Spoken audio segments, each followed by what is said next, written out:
cyane wowe udukurikira kuri YouTube Channel Yacu. Nge nitwa MWESIGYE David. Imana nikomeze ikumere umugisha. Uyu munsi tugiye kwibanda ku bintu bijyanye na WhatsApp. Nkuzaniye video y'uburyo uri buze gukoresha WhatsApp imwe ugakoreshamo nimero ebyiri muri WhatsApp imwe. Ibyo bintu sinzi niba uri murumva ko byashoboka, ariko birashoboka cyane. Niba uri mushya kuri no YouTube Channel Yacu, ndagusaba kugira ngo ukande subscribe, numara ukanda subscribe ukane no kunzogera. Nawe niba ari ubwa mbere ugeze kuri no YouTube, akaba ari ubwa mbere uhageze ukaba ari bwo ubonye izi video zacu, ndagusaba kugira ngo ukande subscribe, numara ukanda subscribe maze ujye ukurikira video zacu tubagezaho guhera buri munsi. Tugenda dushyiraho video kuri YouTube Channel Yacu. Ngiye kukwereka uburyo wafata WhatsApp imwe ukayikoreshamo nimero zawe ebyiri. Hari video nyinshi twagiye dukora zijyanye n'uburyo wakoreshamo WhatsApp, uburyo wakoreshamo telefone yawe. Ni video nyinshi, niba utarazirebye urebye muri description na wazibonamo, cyangwa ukajya muri nuza muri video twagiye dukora ukazireba, zikwigisha telefone, zikagwigisha gukoresha ikoranabuhanga. None uyu munsi video nkoze nabayinsabye, nta nubwo ari umuntu umwe, nari maze kwisabwa n'abantu bageze muri 6. Buri wese ambwira ngo ni gute unakoresha WhatsApp imwe ngakoreshamo nimero ebyiri. Uko iminsi igenda ihita, WhatsApp yagiye itanga amavugurura atandukanye mu buryo bwo gukoresha. Ba nyiri business cyangwa ba nyiri WhatsApp hari amavugurura bagiye batanga. Ubundi ibi bintu ntabwo byabagaho, ariko uyu munsi bitewe na update zabaye, YouTube nuza WhatsApp yakoze update izana amakuru mashyashya. Niyo mpamvu nanjye nkuzaniye ino video kugira ngo nkwigishe gukoresha WhatsApp imwe ukayikoreshamo nimero zitandukanye ebyiri. Urugero, ushobora kuba ufite WhatsApp, ushobora kuba ufite nimero yawe ya MTN uyikoreshaho WhatsApp bisanzwe. Wenda nk'urugero, iyo nimero ya MTN ukaba uyikoreshaho wenda wakira message zijyanye n'akazi bitandukanye. Nawe ukaba ushaka kugira ngo ujye ukoresha nimero ya Tigo wenda, cyangwa ufite indi MTN ya kabiri, nayo ukashaka kugira ngo ujye uyikoreshaho nimero za wenda uyifunguzeho WhatsApp nanone, ariko ntufungure WhatsApp nyinshi ngo zuzure muri telefone. Ukaba ushaka kugira ngo wenda igihe wafashe WhatsApp yawe, igihe uri kuri nimero y'akazi, wenda WhatsApp y'akazi nuyivaho uhita wigira mu yindi nimero, mu yindi WhatsApp yindi, bitagusabye kudownloadinga WhatsApp business, WhatsApp Messenger, GB WhatsApp, ugasanga WhatsApp zuzuye muri telefone yawe, zabaye mbese nk'akajagari. Ariko uyu munsi nkuzaniye uburyo wafata izo nimero ukazifunguza kuri nimero imwe yonyine. Ndakeka ibyo bintu nimubashije kubasha kubyumvamo gakeya, ariko dore ukuntu uzabigenza. Ndakoresha udufresh kugira ngo muze gusobanukirwa iyi video neza, muze kwibasha kwifona. Uraza ujye ku tudomo 3 turi muri WhatsApp yawe. Nabashije kumenya neza yuko ibi bintu nagerageje kuri WhatsApp Messenger. Reka nsubire inyuma gatoya. Wenda wabona ngiye ko mfitemo WhatsApp ebyiri ngewe, ariko nakoze aka kantu kugira ngo gafashe abantu. Urabona ndimo ndakoresha WhatsApp Messenger ngiyi hano.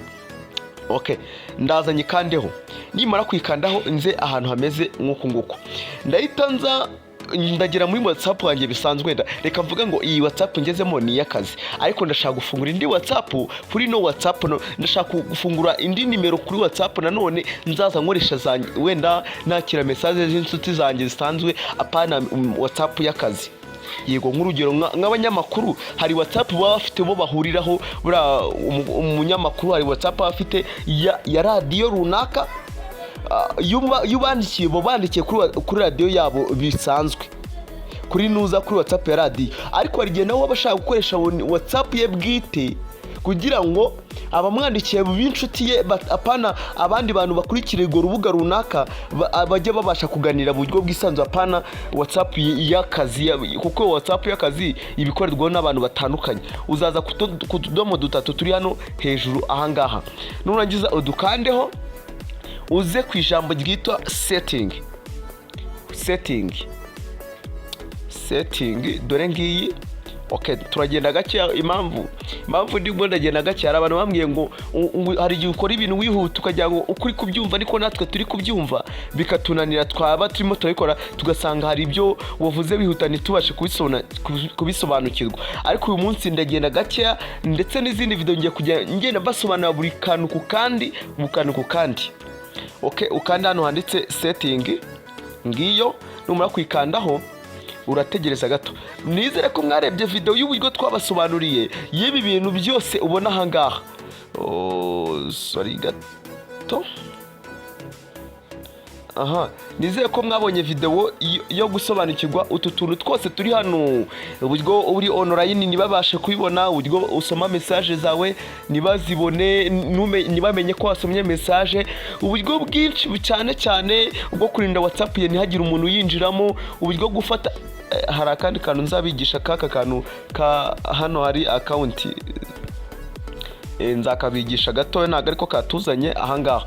Okay, uzahita uza nurangiza ukigera aha ngaha kuri WhatsApp yawe urabona hakambere hari profile yawe, harimo izina ryawe, hari n'aka kantu kemeze nka kiosk kana twarakize ku bijyanye no guhuza WhatsApp yawe n'iyundi, hari n'aka kantu kari aha ngaha. Okay, nuzuga kana kuri kano kantu uzaze bazahita kugeza ahantu hameze nk'uko nguko. Reka ndebe ko naterwa kano kantu nkakigizayo.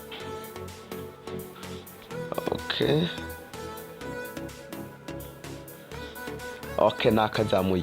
Urabona yuko myihakana kuri kara kantu banzana account yanjye mfite ngiyi, ariko hasi hari ahantu bavuga ngo add account. Add account, ukanze add account ukakandaho kuri add account. Wenda sorry data zanye nazifunze kugira ngo nabonaga bite nuko ndimo nakora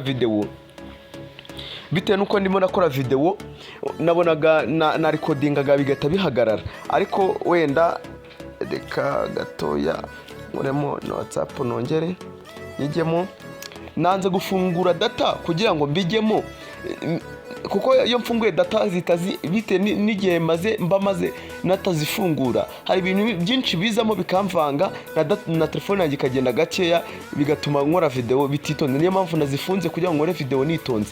Ni kuri utudomo dutatu ukaza hano hejuru, wamara kuza hano hejuru ukazwa kanda hano hantu kuri aka kantu kari hano kameze nka V, ukagakandaho. Wamara kugakandaho ukaza hano ahangaha handitse ngo add